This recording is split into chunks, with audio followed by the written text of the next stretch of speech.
Ram ji classes पे आपका स्वागत है। तो जैसा कि आप सब जानते हैं कि हमारे यहाँ पे इंडियन फ्रीडम स्ट्रगल की एक सीरीज चल रही है। बाकी लेक्चर भी जल्दी इस यूट्यूब चैनल पे आने वाले हैं।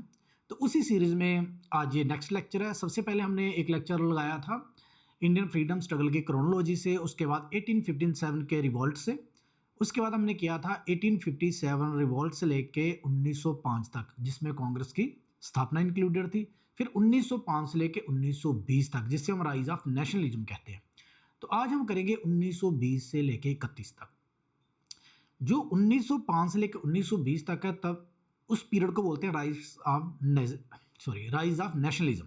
ठीक है। तो ये 1920 से लेकर 1931 तक है, ये एक बहुत बड़ा शिफ्ट था। 1920 तक हमारे जो भी फ्रीडम फाइटर्स थे वो चाहते थे कि पहले ये सोच थी कि अंग्रेजों के शासन के अंदर ही हमें आज़ादी मिले, जिसे हम बोलते हैं डोमिनियन स्टेटस। ठीक है। लेकिन इस 10 सालों में शिफ्ट ऐसे होता है, कुछ ऐसी एक्टिविटीज़ होती हैं और कुछ ऐसे डिसीजंस आते हैं जिससे डोमिनियन स्टेटस से शिफ्ट होके टोटल पूर्ण स्वराज यानी टोटल इंडिपेंडेंस की तरफ ये शिफ्ट हो जाता है। तो जिन बच्चों ने वो वाले वीडियो नहीं देखे हैं तो प्लेलिस्ट में जाके पहले वो वाले वीडियो देख लो, और अब ये वाले वीडियो से हम यहाँ शुरुआत करेंगे। तो इससे पहले एक इंपॉर्टेंट अनाउंसमेंट कि हमारी जो ऐप है राम जी क्लासेस की, वो अब प्ले स्टोर पे लाइव हो गई है, तो वो आप जरूर डाउनलोड कीजिए। अभी आप उस ऐप में ज़्यादा कोर्सेज नहीं देख पाओगे, लेकिन 1 2 4 दिन धीरे धीरे उस ऐप में और कोर्सेज जो हैं वो ऐड हो जाएंगे, वीडियोज आएंगे, PDF नोट्स आएंगे, तो जिससे आप अच्छी तरह अपने आप को प्रिपेयर कर पाओगे। अब बात रही आज के लेक्चर में, हम एक डिफरेंट अप्रोच के साथ जाएंगे। देखो, मैंने एग्जाम्स में देखा है कि जो हिस्ट्री, ज्योग्राफी, इकोनॉमिक्स, वहाँ जो क्वेश्चन आते हैं वो मल्टी डायमेंशनल होते हैं। आप ऐसा नहीं कह सकते कि सीधी सीधी चीज़ आ गई तो हमने सीधा सीधा वहाँ टिक कर दिया। इसलिए आज हम एक नई अप्रोच अडॉप्ट करेंगे कि अब आज हम सेम हिस्ट्री को 2 तरीके से पढ़ेंगे, एक क्रोनोलॉजी में, एक इम्पॉर्टेंट इवेंट्स में। ठीक है। तो दोनों से आप देखोगे कि जब हम दोनों चीज़ें पढ़ेंगे तो आप कितनी अच्छी तरह समझ आएगा और सारे के सारे क्वेश्चन यहाँ से कवर होंगे। जो बच्चे नए हैं इस चैनल पे, वो इस चैनल को सब्सक्राइब करो। आने वाले टाइम में बेटर से बेटर कंटेंट इस चैनल पे आपको देखने को मिलेगा। तो चलो स्टार्ट करते हैं। तो आज का जो पीरियड है ये है 1920 से 1931 तक। इन 10 सालों में जो डोमिनियन स्टेटस से हमारा शिफ्ट हुआ पूर्ण स्वराज में, उसको हम ध्यान से देखेंगे। तो सबसे पहले आपको पता है कि 1920 में नॉन कॉपरेशन मूवमेंट चल रही थी। नॉन कॉपरेशन मूवमेंट को लीड कर रहे थे गांधी जी। तो नॉन कॉपरेशन मूवमेंट के बाद चोरा चोरी हत्याकांड हो जाता है, जिसके कारण जो महात्मा गांधी जी हैं वो नॉन कॉपरेशन मूवमेंट को बंद कर देते हैं कि ये वायलेंस हो गया, और महात्मा गांधी जी वायलेंस के खिलाफ था। अब उसके बाद क्या हो जाता है 1923 में, अब जब उस समय वो नॉन कॉपरेशन मूवमेंट जो है वो डिसबैन कर दी जाती है। उसके बाद ना 2 तरह के लोग हो जाते हैं। कुछ लोग होते हैं जो सोचते थे जैसे गांधी जी चल रहे हैं हम वैसे ही चलेंगे, तो एक वो ग्रुप हो जाता है। और दूसरा ग्रुप वो हो जाता है जो बोलता है कि नहीं, देखो जो गांधी जी का ग्रुप था वो बोलता था कि हम टोटल बाइकआउट करेंगे, नॉन कॉपरेशन करेंगे ब्रिटिश गवर्नमेंट के अगेंस्ट, तो हम ऐसे ही आज़ादी करेंगे नॉन वायलेंट मूवमेंट से। दूसरा एक ग्रुप, देखो जो एक्सट्रीमिस्ट और मॉडरेट्स हैं वो अलग ग्रुप था। मैं यहाँ पे कांग्रेस के बीच में 2 ग्रुपों की बात कर रहा हूँ, वो भी कांग्रेस के बीच में थे, वो नरम दल और गरम दल अलग था। यहाँ पर 1923 में क्या हो जाता है कि कुछ लीडर्स हैं जैसे मोतीलाल नेहरू, CR दास और NC केलकर, इनका कहना था कि बाइकआउट ना किया जाए, सरकार के बीच में रह के ही सरकार के खिलाफ बोला जाए। तो इस ग्रुप ने एक नई पार्टी बना ली, उसको क्या बोलते हैं, स्वराज पार्टी। ये कब बनी है 1923 में। क्वेश्चन पहला, स्वराज पार्टी क्यों बनी? क्योंकि उनकी डिमांड थी कि हमें बाइकआउट नहीं करना चाहिए। ठीक है, शुड एंड द बाइकआउट। जो नेशनलिस्ट हैं वो बाइकआउट को एंड करें। लीडर कौन कौन थे स्वराज के? मोतीलाल नेहरू, CR दास, NC केलकर। और स्वराज पार्टी कब बनी? 1923 में। नेक्स्ट क्वेश्चन ये है कि उसके अगेंस्ट वाले लीडर कौन थे? नो चेंजर, यानी वो कोई चेंज नहीं चाहते थे, जैसे गांधी जी के नेतृत्व में काम चल रहा था वैसे ही चले। उसमें थे राजेंद्र प्रसाद जो बाद में जाके राष्ट्रपति बने, फर्स्ट प्रेसिडेंट ऑफ इंडिया बने, और राज गोपालाचार्य। ये चाहते थे कि गांधीयन प्रोग्राम जो है वो हम उसी में चलते रहेंगे। तो सबसे पहली बात यह है कि स्वराज पार्टी क्यों लागू हुई वो मैंने आपको बता दिया, लीडर कौन से थे वो पता चल गया, और स्वराज पार्टी 1923 में बनी थी। नेक्स्ट पे आ जाओ, साइमन कमीशन 1927 में आया था। साइमन कमीशन के बारे में आपने ये याद रखनी है कि साइमन कमीशन क्यों आया था। 1919 में आया गवर्नमेंट ऑफ इंडिया एक्ट। ठीक है, गवर्नमेंट ऑफ इंडिया एक्ट में जो हम आगे पॉलिटी में पढ़ेंगे, मैं मोटा मोटा बता दूं, गवर्नमेंट ऑफ इंडिया एक्ट में सरकार ने कुछ प्रावधान किए, यानी जो इंडियन जो हमारी कंट्री थी उसमें उन्होंने कुछ रूल्स चेंज किए कि हम ऐसे ऐसे इस देश को चलाएंगे। तो उन्होंने बोला था कि 10 साल के लिए ये रहेगा, 10 साल के बाद हम रिव्यू करेंगे कि उसका क्या असर हुआ है। तो एक्चुअली कमीशन आनी थी 1929 में, लेकिन कमीशन कब आ गई? 1927 में, 2 साल पहले आ गई। ये याद रखना हमने, ठीक है। अब क्या हो गया, इन्होंने बोला कि 10 साल का हम इन्वेस्टिगेट करेंगे progress of the governance scheme, 10 साल की जो भी है हमारी, और उसके बाद नए स्टेप्स जो हैं वो बताएंगे रिफॉर्म्स के। लेकिन जो इंडियन थे, इंडियन आगे गुस्से में थे। इंडियन को ये था कि एक तो इस कमीशन में कोई इंडियन नहीं था, इसलिए इस कमीशन का विरोध किया इंडियंस ने, ठीक है। उसके बाद क्या हो गया, साइमन कमीशन का सबसे ज़्यादा फायदा इंडिया को हुआ, ये ब्लेसिंग्स इन डिस्गाइज हो गया। कैसे? ये 2 ग्रुप बने हुए थे, जैसे साइमन कमीशन आया उसका विरोध दोनों ग्रुप करने लगे, तो ऐसे ये दोनों ग्रुप क्या आगे, साथ में आ गए, ठीक है। तो ये एक बहुत ज़्यादा फायदा हुआ। अब क्या हो गया कि इन्होंने क्या किया कि अब पेपर में ये भी आता है कि कौन से सेशन में कांग्रेस ने ये पास किया था कि हम साइमन कमीशन का बाइकआउट करेंगे। तो वो कौन सा सेशन था? मद्रास सेशन।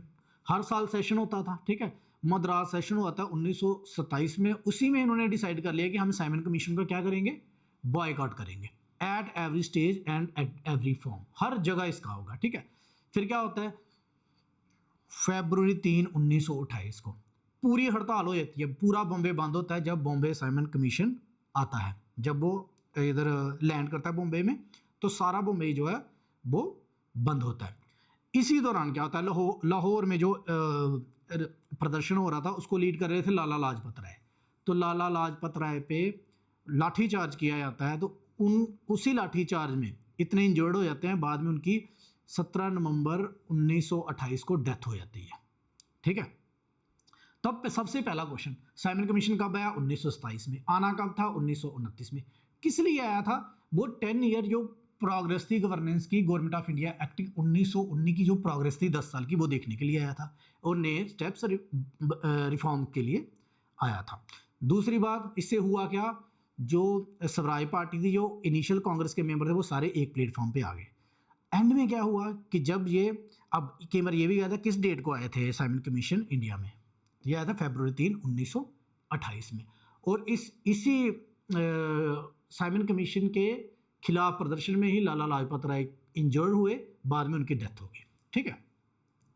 अब क्या होता है, इसके बाद 1928 में जब साइमन कमीशन 1930 में अपनी रिपोर्ट सबमिट करता है, वो आता है अपनी रिपोर्ट बनाता है 1930 में सबमिट करता है, बट इंडियन जो है वो उसे एक्सेप्ट नहीं करते। इंडियन बोलते हैं कि हमारी रिपोर्ट, हमारा देश हम बनाएंगे, अब हम इनकी रिपोर्ट से हिसाब से नहीं चलेंगे। तो फिर क्या होता है कि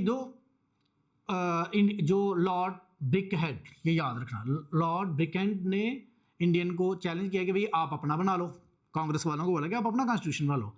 तो पॉलिटिकल जो लीडर्स थे उन्होंने एक्सेप्ट कर लिया जाए चैलेंज। फिर उन्होंने क्या किया, एक कमेटी बनाई, ऑल पार्टी कॉन्फ्रेंस बनाई फरवरी मई 1928 में कि ठीक है जी हम अपना कॉन्स्टिट्यूशन बनाएंगे। तो ये पहला स्टेप था आज़ादी से पहले एक कॉन्स्टिट्यूशन बनाने का, ठीक है। अब इसका आउटकम क्या हुआ कि उसकी एक रिपोर्ट बनी जिसको कहा जाता है नेहरू कमेटी रिपोर्ट। ये याद रखना, नेहरू कमेटी रिपोर्ट समझ लो कि हमारा इंटरिम कॉन्स्टिट्यूशन था, ठीक है। अब ये सबमिट कब हुई? 28 अगस्त को। कहाँ? लखनऊ कॉन्फ्रेंस में सबने। लेकिन ये याद रखना है, जो नेहरू रिपोर्ट थी, नेहरू रिपोर्ट समझो कि एक हमारा कॉन्स्टिट्यूशन बनाया कि हमारे इलेक्शन ऐसे होंगे, हम ऐसे ऐसे हमारा देश चलेगा अंग्रेजों के अंडर ही, ठीक है। लेकिन इसमें क्या था कि जिन्ना इसके खिलाफ था, क्योंकि इस रिपोर्ट में उन्होंने क्या बोला कि जिन जिन एरियाज़ में मुस्लिम पॉपुलेशन कम है वहाँ मुसलमानों को सेपरेट इलेक्टोरेट नहीं मिलेगा, ठीक है। तो इसलिए जिन्ना इसके खिलाफ थे। तो नेहरू रिपोर्ट का आपको समझ आ गया कि ये नेहरू रिपोर्ट क्या थी। उसके बाद हम नेहरू रिपोर्ट में क्या क्या था, वो चीज़ है कि आजकल पेपर में क्वेश्चन ऐसे आते हैं कि बोलेंगे कि नेहरू रिपोर्ट में इन तीनों में से कौन सी चीज़ नहीं थी। तो इसलिए थोड़ा सा डिटेल इस चीज़ में आपको पढ़नी पड़ेगी, ये पेपर में आता है। पहले उन्होंने बोला कि इंडिया को डोमिनियन स्टेटस दे दो, यानी आज़ादी मिलेगी लेकिन अंग्रेजों के अंडर ही रहेंगे, रूल हमारा अपना चलेगा, ठीक है, विद इन ब्रिटिश कॉमनवेल्थ। उसके बाद क्या था कि एक बाई कैमरल लेजिस्लेटर हो, ठीक है, ताकि हम अपने खुद रूल बना सकें। जो गवर्नर जनरल है वो क्या हो, एक कॉन्स्टिट्यूशनल हेड ऑफ इंडिया हो, जैसे वहाँ पे इंग्लैंड में ब्रिटिश क्राउन था, ठीक है। और इसी में ये जो रिपोर्ट था, इसी में उन्होंने सिटीजनशिप, फंडामेंटल राइट्स, सब कुछ इसी रिपोर्ट में डिफाइन किया गया था, ठीक है। अब क्या हो गया कि कलकत्ता सेशन होता है 1928 में। पहले मैंने मद्रास का बताया, अब उसमें तो ये आया था कि हम इस रिपोर्ट को बनाएंगे। अब ये रिपोर्ट किस सेशन में एक्सेप्ट की, ये बड़ी बार क्वेश्चन आता है कि नेहरू रिपोर्ट कांग्रेस ने किस सेशन में एक्सेप्ट की थी। कलकत्ता सेक्शन 1928 में हुआ था, इसमें नेहरू रिपोर्ट जो थी वो उन्होंने एक्सेप्ट कर ली थी। और इसी सेशन में क्या किया गया, इंडियन नेशनल कांग्रेस ने बोला था कि हम इनको पूरा 1 साल देते हैं, अल्टीमेटम दिया 1 साल का, कि अगर 1 साल के अंदर ब्रिटिश गवर्नमेंट हमारी ये रिपोर्ट नहीं मानेगी, इसको नहीं लागू करेगी, तो पूरे इंडिया में एक मास मूवमेंट जो है वो स्टार्ट होगी। नेक्स्ट आया लाहौर सेशन। जो लाहौर सेशन है ये दिसंबर 1929 में होता है। अब इसके ये मैं बार बार बता रहा हूँ, अब किसी भी कम्पिटेटिव एग्जाम के लिए जाओ, जो कांग्रेस के जितने सेशन हुए हैं बड़े इंपॉर्टेंट है। 3 चीज़ें इंपॉर्टेंट होती हैं, सेशन कहाँ हुआ, कब हुआ, उसका प्रेसिडेंट कौन था, और उसके साथ ये भी पढ़ लो कि उस सेशन में हुआ क्या।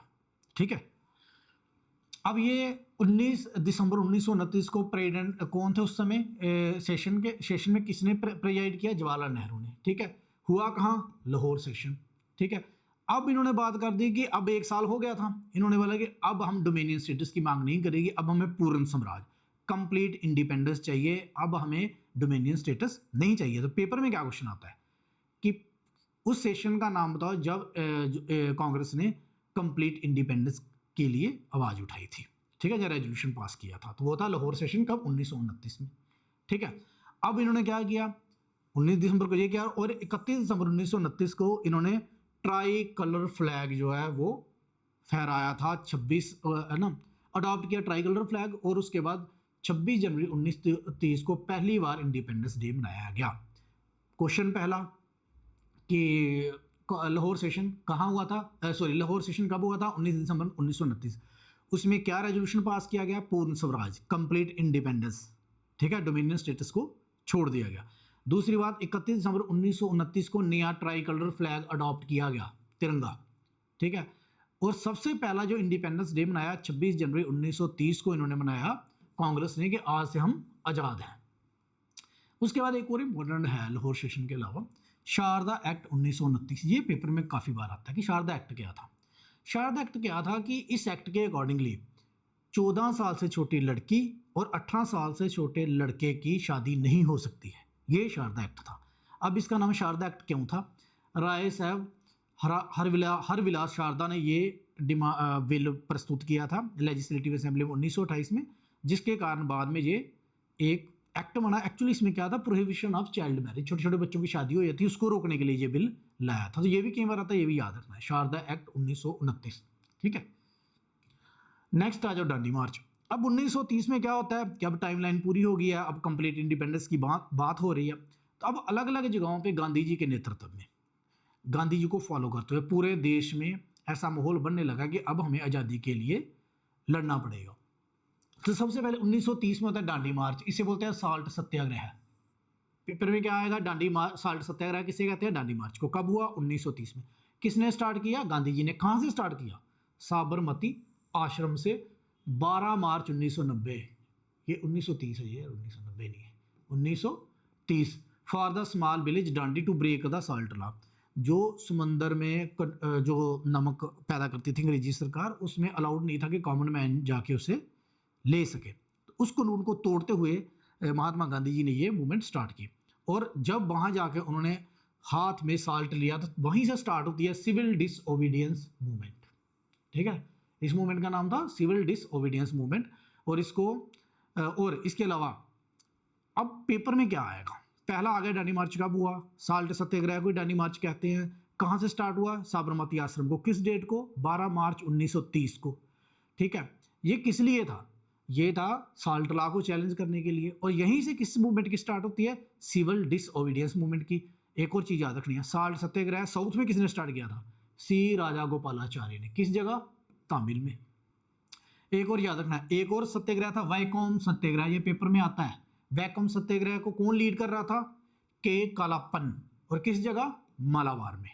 ठीक है, तो ये जो साल्ट सत्याग्रह था पूरी कंट्री में एक किस्म की चिंगारी का काम किया है इसने। ठीक है, एक और याद रखनी है, जो नॉर्थ वेस्ट ऑफ पठान था, जो भी पाकिस्तान में एरिया है, ठीक है, नॉर्थ वेस्ट, उसमें क्या था, द पठान सोसाइटी ऑफ खुदाई खिदमतदार। ये पेपर में बहुत बार आता है। ठीक है, खुदाई खिदमतदार किसने किया था, ये थे अब्दुल गफ्फार खान, ठीक है, इधर नाम नहीं दिया, आप याद रखना, अब्दुल गफ्फार खान, मैं इधर लिख देता हूँ, अब्दुल गफ्फार खान, पेपर में आता है, याद रखना।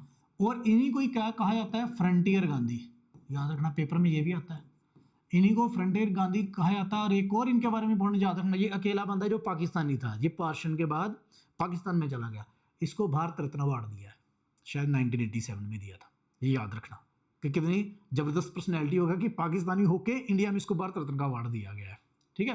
तो ये क्वेश्चन इससे बड़े इंपॉर्टेंट आते हैं। अब इसका एक और क्वेश्चन आता है कि खुदाई खिदमतदार जो है इसको किसने बनाया था, अब्दुल गफ्फार खान, ठीक है। उसके बाद एक और बड़ी, और इसको रेड शर्ट्स भी कहा जाता है, ये भी पेपर में आ जाता है कि रेड शर्ट किस ऑर्गेनाइजेशन को कहा जाता था, खुदाए खिदमतगार, और इसका मतलब क्या था, सर्वेंट ऑफ गॉड, भगवान के नौकर। एक और इवेंट हुआ, केवल पेपर में आता है कौन सी रेजिमेंट थी, कौन से सोल्जर थे जिन्होंने फायर करने से मना कर दिया था पेशावर में, तो वो कौन से थे, गढ़वाल सोल्जर, ये याद रखना, ये भी पेपर में आता है, ठीक है। अब एक और इंपॉर्टेंट है, एक मूवमेंट चली थी बारदोली मूवमेंट, ठीक है, इसे बारदोली सत्याग्रह भी कहा जाता है। इसके लीडर कौन थे, सरदार वल्लभ भाई पटेल, ये भी पेपर में आता है, ठीक है। और कई बार पेपर में ये आता है कि वल्लभ भाई पटेल को सरदार का टाइटल कहाँ मिला था, तो वल्लभ भाई पटेल को सरदार का टाइटल बारदोली सत्याग्रह से ही मिला था, ठीक है, बारदोली मूवमेंट से ही इनको ये टाइटल मिला था, ये याद रखना आपने। सीधे सीधे क्वेश्चन आएंगे, आप अच्छी तरह पढ़ो, यहीं से क्वेश्चन आएंगे, आप टेंशन मत करो, ओके। अब ये वाला जो हमने पढ़ लिया ना सारा, ये आगे मेन इवेंट जो हुए थे। अब हम दूसरे तरह से पढ़ेंगे, अब हम इसको अलग चश्मे से पढ़ेंगे कि जो क्रांतिकारी थे, इसमें शहीद भगत सिंह भी थे, उनका क्या, उनकी कैसे कैसे काकोरी कॉन्स्पिरेंसी हुई, चिटगांव कॉन्स्पिरेंसी हुई, और बड़ी चीज़ें इसमें और बड़े इवेंट्स हुए हैं। तो अब हम डिजिटल नोट्स जो कि हम आपको ऐप में प्रोवाइड करवाने वाले हैं, राम जी क्लासेस की ऐप में, तो जब भी आप राम जी क्लासेस की ऐप डाउनलोड करोगे, अभी उसमें कंटेंट नहीं है, लेकिन थोड़े दिनों में धीरे धीरे कंटेंट आता जाएगा, आपको मिलता जाएगा। तो वो डिजिटल नोट्स से अभी हम इसी चीज़ को अलग एंगल से कुछ और फैक्ट्स के साथ पढ़ेंगे जो आपके पेपर में बार बार क्वेश्चन आते हैं, ठीक है। अब हम इन डिजिटल नोट्स से वो सारे इवेंट्स ट्रेस करेंगे जो कि 1920 से लेकर 1931 तक हुए, और यहाँ से भर भर के क्वेश्चन आते हैं एग्जाम में, आपने ध्यान से पढ़ना है इसको। और ये नोट्स आपको राम जी क्लासेस की ऐप में भी मिलेंगे, ताकि आप इसको आसानी से अच्छी तरह याद कर सको, ठीक है। तो चलो अब हम बात करेंगे कि 1920 से लेके जब हम 1931 की बात करते हैं, ठीक है, तो सबसे पहले 1920 में एक वैक्यूम हो जाता है, कांग्रेस जो है वो दो पार्टों में, ये मैंने अभी पढ़ाया, थोड़ा और आसानी से देखेंगे कि दो पार्टों में डिवाइड हो जाती है, एक स्वराज पार्टी 1923 में, और एक आगे गांधीयन। गांधीयन में मैंने बताया राजेंद्र प्रसाद, राजगोपालाचारी, और की लीडर आगे मोतीलाल नेहरू, CR दास और NC केलकर। ये क्या चाहते थे, ये एक्सपोज करना चाहते थे बीच में घुस के उनके, और ये कहते थे कि हम बाइकआउट जो है वो कंटिन्यू रखेंगे, ठीक है। अब इसके बाद आया था साइमन कमीशन। साइमन कमीशन में दो कुछ चीज़ें जो आपको यहाँ बड़ी अच्छी देखने को मिलेगी। इसको कब आना था, 1929 में, लेकिन आई कब, 1927 में। तो ये किसको रिव्यू करने आई थी, गवर्नमेंट एक्ट 1919 में, ठीक है।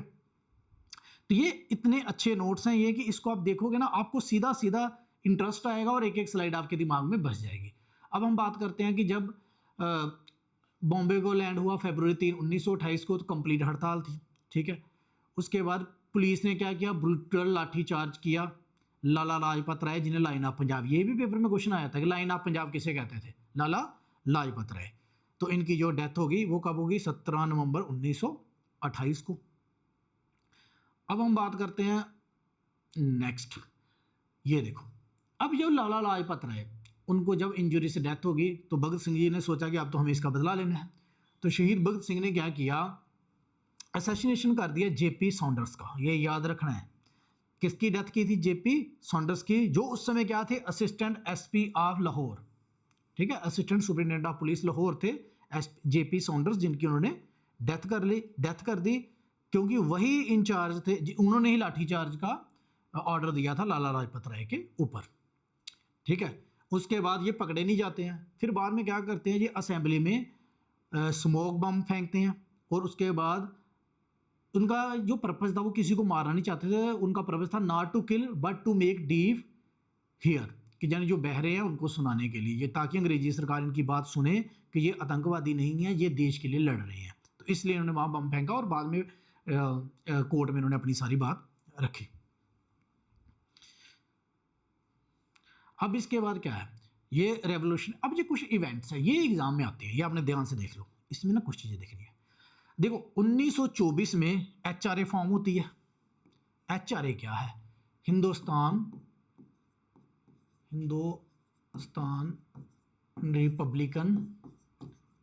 Republican association. ये क्रांतिकारियों का संगठन था। ये कहाँ बनता है? 1924 में कानपुर में। इससे कौन कौन थे? सचेंद्रनाथ, सान्याल और रामप्रसाद बिस्मिल और भगत सिंह। ये याद रखना कि कौन किस एसोसिएशन से जुड़ा था। 1925 में होता है काकोरी कॉन्स्पिरेसी। इसमें ट्रेन जो अंग्रेजों का खजाना आ रहा था उसको लूटने की कोशिश की। इसमें कौन कौन इन्वॉल्व थे? बिस्मिल, असफरुल्ला खान, रोशन लाल, राजेंद्र लहरी। और बाद में इनको हैंग कर दिया गया, यानी फांसी की सजा दी गई। उसके बाद 1929 में मेरठ और लाहौर। ये डेटें याद रखनी है और इनसे रिलेटेड कौन कौन थे, ठीक है। ये मेरठ कॉन्स्पिरेसी हुई जिसमें जतिन दास की मौत हो गई 63 दिन हंगर स्ट्राइक रखने से, ठीक है। ये उन्हीं का साथी था शेर भगत सिंह उनका। 1930 में चिटगांव। इसमें क्या हो गया था? आर्मरी होती है जहाँ हथियार वगैरह रखे थे ब्रिटिशर्स ने, ठीक है।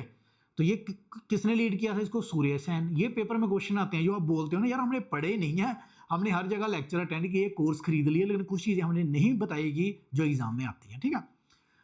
हमारा पढ़ाने का, जैसे मैं आपको यूट्यूब पे पढ़ा रहा हूँ ऐसा, हम क्या करेंगे कि जो जहाँ भी आप वीडियो देखोगे वहाँ आपको ये सारी चीज़ें मिलेंगी। इसके बाद हम क्या करेंगे कि जब हम एंड में प्रिपरेशन करेंगे ना, जब आपका एग्जाम पास होने वाला होगा 15, 20, 30 दिन, फिर हम वन लाइनर में चलेंगे। कुछ चीज़ें उस समय ऐड हो जाएंगी, PYQ यानी पिछले साल के क्वेश्चन से लेके, ठीक है। कुछ हम मॉक टेस्ट में आपको ठीक कर देंगे। कहने का मतलब ये है कि ये एक लेयर्स हैं। जब आप पढ़ते हो एक ही बार में सारा नहीं आ जाएगा। अभी आप ये पूरा लेक्चर करोगे तो सारा नहीं याद हो जाएगा, ठीक है। फिर दूसरी बार थोड़ी और चीज़ें ऐड होंगी। तो ये सारा प्रोसीजर है जिससे आपकी सिलेक्शन होगी, ठीक है। इसलिए हर चीज़ को बड़े ध्यान से पढ़ो, आजकल कंपटीशन बहुत ज़्यादा है। उसके बाद 1931 में अल्टीमेट सेक्रीफाइस, इनको हैंग कर दिया जाता है, चंद्रशेखर आज़ाद, ठीक है।